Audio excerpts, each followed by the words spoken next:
Moon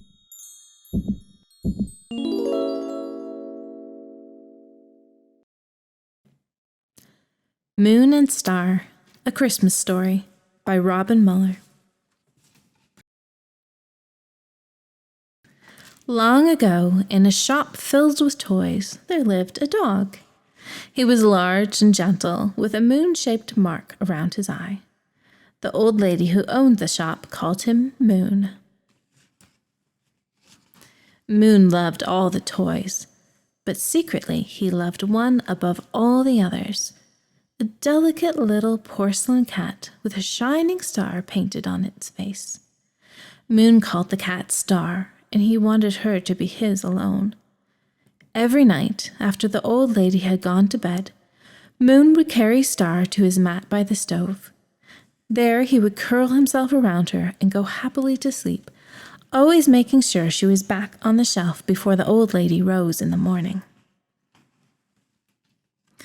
As Christmas drew near, the old lady bubbled with ideas for the shop's window. She finally decided on a tree adorned with all of her most cherished toys. A tree was ordered, and when it arrived, the old lady set to work, decorating it branch by branch till it was almost finished. All that was needed was the toy that would sit at the top. There she placed a beautiful doll with rosy cheeks, sparkling black eyes, and a cape that shimmered like spun gold.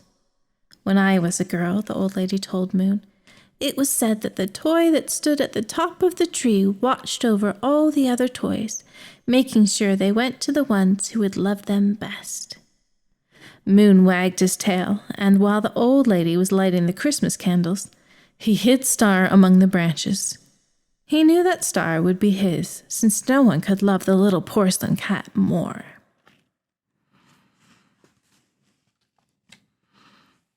The tree in the shop window attracted so many customers that by late afternoon on Christmas Eve, nearly all the toys had been sold.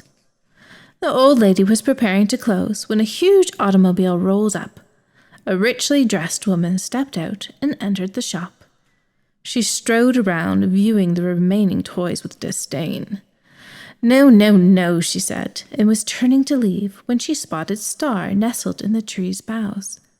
That little cat is exactly what I'm looking for, she cried. I must have it.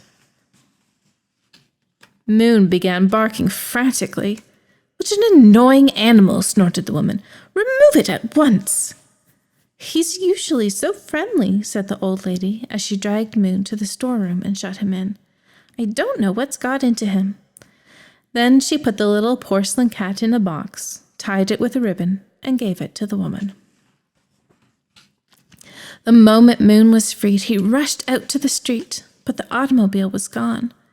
With his nose to the ground, Moon followed the scent. He followed it for hours till, far out in the countryside, he came to a long driveway, at the end of which stood a magnificent house. Cautiously he crept up and looked through a window into a lighted room. There he saw an enormous Christmas tree, the woman, and a little boy. The boy sat surrounded by a jumble of opened boxes, all of which contained various articles of clothing. The look of disappointment on his face made Moon feel very sad. The woman also saw the boy's unhappiness, and, with a hearty Merry Christmas, she gave him the box from the toy shop. Eagerly the boy tore off the ribbon and opened the lid. His face beamed with happiness as he lifted the little porcelain cat into the light. Moon suddenly felt very selfish for wanting to keep Star all to himself. Maybe she was meant for the little boy. Moon turned to go. He paused to take one last look back. The little boy's smile of delight was gone, replaced by a puzzled frown as he turned the cat over and over. But what does it do? He asked. Bob its head? Swish its tail? Meow? It does absolutely nothing, replied the woman. I bought it just because it was pretty. At this, the boy's frown became an angry glare. Moon watched in horror as he hurled Star against a wall, smashing the cat into pieces. Tears poured from Moon's eyes as a maid swept the pieces into the box and carried them from the room. He raced around to the rear of the house and waited. Soon the maid appeared and tossed the box onto a rubbish heap. Rushing forward, Moon nosed off the lid. He let out a howl of grief at the sight of the shattered remains of his friend. Heartbroken, Moon replaced the lid and, carefully holding the box in his jaws, began the long journey home. The snow, which had been falling gently, now turned into a blizzard. Freezing winds and gusts of snow battered him till he was so tired that he could walk no farther. Moon curled himself around the box and fell asleep. As he slept, the storm ended and the sky cleared.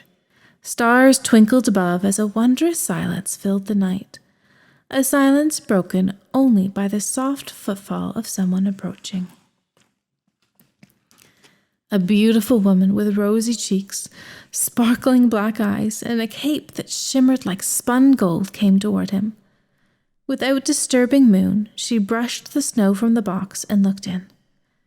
Gently, she gathered the pieces of the broken cat into her hands and held them to her heart. For a moment, all the stars in the night sky seemed to blaze. Then she returned the pieces to the box, replaced the lid, and continued on her way. Moon woke to the sound of bells. It was Christmas morning.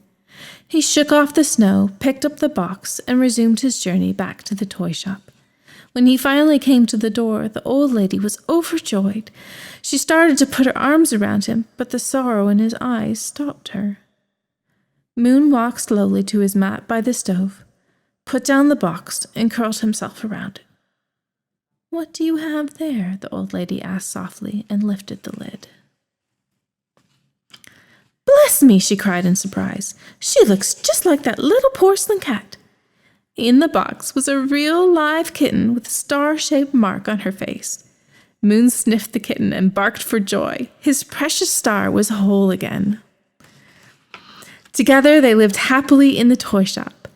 As the years went by, Star had kittens of her own, all with shining stars on their faces. Each night, when Moon and Star went to sleep, the kittens would come and curl themselves around the pair till, in the silvery light, they looked as if they were cradled by all the stars in heaven.